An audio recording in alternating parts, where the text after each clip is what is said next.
Well, I'm just gonna come out and say this. I don't think us having seen the first 10 minutes that we missed would have changed my opinion about the movie. Like while we were driving there, I literally just looked up the first like paragraph of the plot. Yeah, I honestly I don't know why the Witch of the Waste had any issues with Sophie or her family and put that spell on her, but let's just break down the plot very briefly. So Sophie comes from a family of hat makers, I think, right? Yes, called Minestrone, Yeah. Ministries.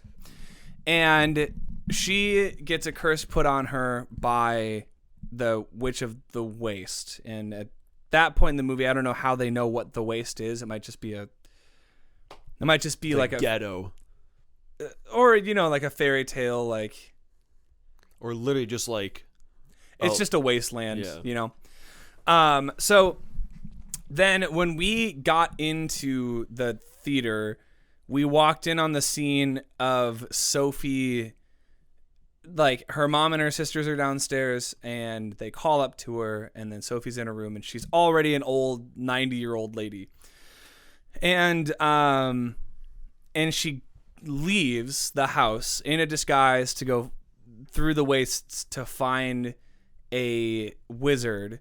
And I think Howl, people know who Howl is, as far as I know, because she finds this scarecrow named Turnip Head who leads her to Howl's moving castle. Oh, he said the thing. He said the title. And she's like, this is Howl's castle, whatever, like if you can even call this a castle. So she knows who Howl is. Maybe again, I don't think it changes my opinion of the movie. I think it's just plot wise. I'm not entirely sure how we get there. But once we're at Howl's castle, it's basically like it's kind of slice of life for a little bit, and then you find out that the government recruits wizards and witches to fight on behalf of their armies, and Howl is totally against this, so he regularly leaves the moving castle to go fight the armies and these other, magical users that are fighting on behalf of the government. And then the queen of one of these governments tries to recruit him, and he's like, no. And I guess she also helped train a bunch of wizards and witches, so she's like, I don't get it, I don't understand. But she's very cunning, and then the movie ends very dramatically with, I don't know. The movie kind of combines a couple of different Disney movies where, like, it's kind of like Cinderella in the beginning, where Sophie is like the ugly sister, and then she has two other sisters and a mom who don't really regard her too highly, and then she runs away. It's kind of like Beauty and the Beast, where Howl has this curse placed on him where he turns into, I think, an owl. Is it supposed to be Owl's moving castle? Because he never howls the entire thing. He's just some weird bird thing. Yeah, he's a weird bird thing. And, she's able to, she tries to communicate with him while he's in this bird mode and tell him that, like, you're not a monster. And, he's like, but I am. And all of this. And there's a little bit of Wizard of Oz, too, weirdly enough, because there are all these curses on people. So once the curses are lifted from them, they become, like, there's literally a scene at the end where you find out Turnip Head had a curse put on him. And Sophie kisses him on the cheek, and he turns into, they're like, oh, it's the prince from this neighboring kingdom who we, at least, I don't know if I just wasn't paying attention, but I was like, was that kingdom named before? Did we know they didn't have a prince, or was this like an ass pull? And then he's like, oh yeah, I was supposed to turn back into a person once I got love's true kiss. And then someone else is like, well, Sophie doesn't love you. It still worked though. And he's just cool with it. He's like, all right, well, people change. I'm just going to come back and then she'll love me. And it's like, what the fuck? What is going on? Long story short, Howl's Moving Castle just left me feeling very confused. And I don't know if I like it. I don't know if I really liked it. There were moments that I really, really loved. Like the first time that you hear the score, the first time that you hear the theme, the like the little waltz, almost moved me to tears because Joe, I think it's Hisashi, is the composer. He's basically like the John Williams to, Steven Spielberg. It's like Joe Hisashi composes a lot of music for Hayao Miyazaki's movies. His score is beautiful, and like there are some moments in the score that like. What I will say about this movie is it looks amazing. Like every single shot. I don't know if they used CG to animate the castle or if that's all 2D and it just looks super smooth because there's a lot of frames. But everything looks great. The movie is very beautiful, and there are some scenes where Sophie in particular, there are just landscapes and she's looking out onto different landscapes, and then you hear the music swell up and I'm like, whoa, this is amazing. We watched it dubbed so we could hear Billy Crystal and Christian Bale. I think Billy Crystal was kind of phoning it in. I feel like Christian Bale did a fantastic job. Who was Billy Crystal? Calcifer, the fire demon. Mike Wazowski. That's probably why they cast him, is because people liked him as Mike Wazowski. But I want to hear your immediate first impressions, because we can go into details after. I liked it.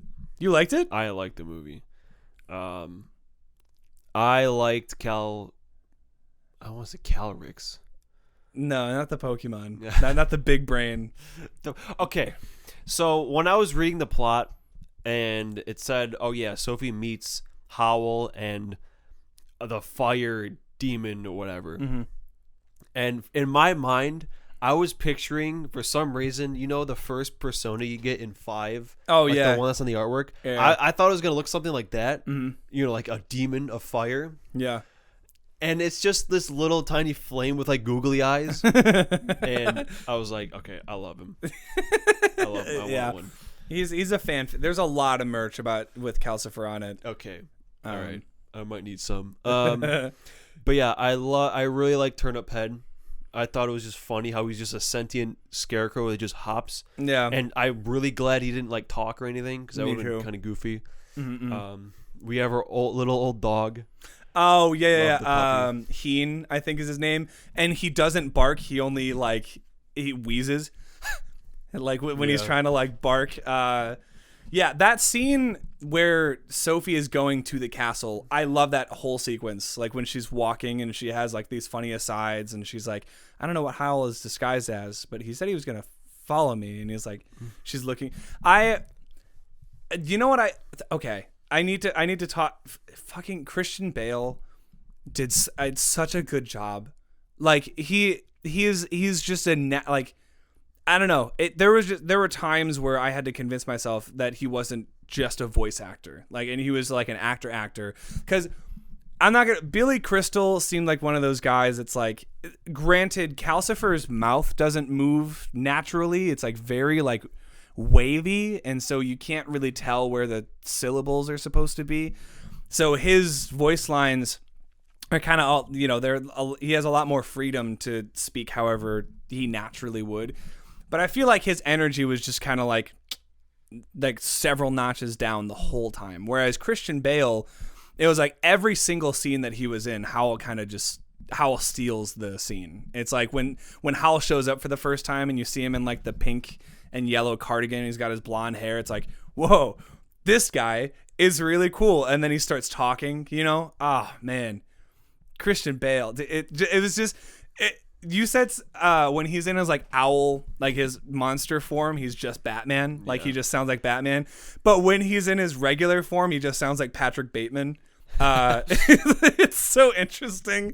When he just speaks very calmly. But there's some times where Howl gets excited or gets happy or whatever, and I'm like, this is what I did not expect Christian Bale to fucking nail this, but he did. I liked all the characters. Yeah. I really liked everyone. Yeah.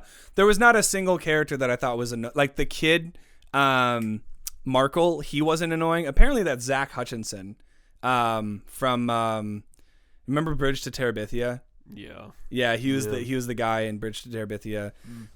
Yeah, Markle was really sweet. His little old disguise. Very similar to Spirited Away, where a couple of like the villain characters get like swapped onto like the hero side, and then the cast just gets bigger as the movie goes on.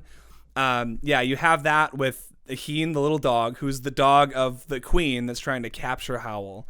The Witch of the Waste, she is apparently way super old, and she was using magic to like de-age herself.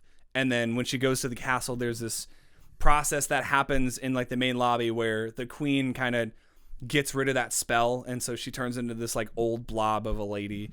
But she just like for a majority of the movie, she's just like very like brain dead, like on the like in her eyes, you know, she's just like glazed over, and she says just like really, you know, funny simple stuff. She's like, good dog, and then the dog pops up and he's like and it's yeah. But I don't know, I think for me personally, like as we got towards the end, I stopped. I think I would have to see it again, because I like I said, I just left the theater a little confused, especially in the last like 10 minutes when Sophie goes through these portals and she goes back in time and she sees Howl as a kid, where you find out that he caught a shooting star and made a deal with it. That star ended up being Calcifer, which is why him and Calcifer are connected, and he's able to move the castle by telling Calcifer what to do, and Calcifer doesn't listen to anybody else, blah, blah, blah. Yeah, and I think the idea of like having a curse placed on you, but you can never talk about it, / you know, you can never have someone undo it because you can't explain to them what the curse is. I think that's very interesting. I was also very confused at why Sophie like randomly de-aged and aged throughout the movie. That's one thing that I made a note of, because like when her and Calcifer first meet, you know, it was like, all right, if you figure out how to break this thing between me and Howl, I'll fix your thing. But that never gets brought back up. No, like she never like does anything about those. Because it makes it sound like Howl is holding Calcifer like hostage or something. Yeah, I thought Howl was gonna be like the bad guy. Like he was just gonna like turn randomly like mid movie. Yeah. But I'm glad that didn't happen. Yeah. But it's like that weird plot point of like the de-aging, like out of random. Like sometimes it's like all the way back to her like regular black hair, but other times she has like gray hair. It's like it doesn't really make sense. I think this is probably something that we missed in the beginning. Like, I think the way to break the spell is to fall in love. I'm assuming, so that's why like throughout the movie, like when she is with Howl and she like is closer to him, she's like way younger in age. Or like when she's sleeping, she's always like younger, and then she wakes up and then she's an old lady again. Yeah, but I mean, I thought I liked Sophie a lot. I think I recognize her voice when she's younger too. I can't put my finger on it. What's the point of being alive if I can't be beautiful? and then she was like, "You think you have it rough? I've never been beautiful in my life." Yeah. Are you serious? You're fine as hell. Yeah. Sophie, realize your worth, girl. You're super pretty. I mean, and you're very helpful and you're funny. Yeah, I'm just, there's a part of me that's like, I need to watch it again just to see those first 10 minutes or so. I ship Houfy. Houfy? I ship it. Or is it Sowl? Sowl. Yeah. Okay. So do you think this ranks higher than Kiki's Delivery Service for you? That's a spoiler. Oh, right. So, yeah, I don't think, did we talk about Kiki's Delivery Service? No, we haven't talked about the other two. Okay. And we also haven't revealed what we're going to end up doing with the Ghibli movies, after the fact, but this is the last movie in Ghibli Fest for this year, as far as I know. So we're gonna have to wait until, I think, maybe Spirited Away is coming back. I'm not sure. I don't know. Well, I'd have to check again. But Howl's Moving Castle. It was enjoyable. I was just a little confused. But it's one of those things where it's like, you very well could just be like, hey, it's magic. Just throw logic out the window. Just accept that these things are going to happen and be taken on the journey, you know? Yeah.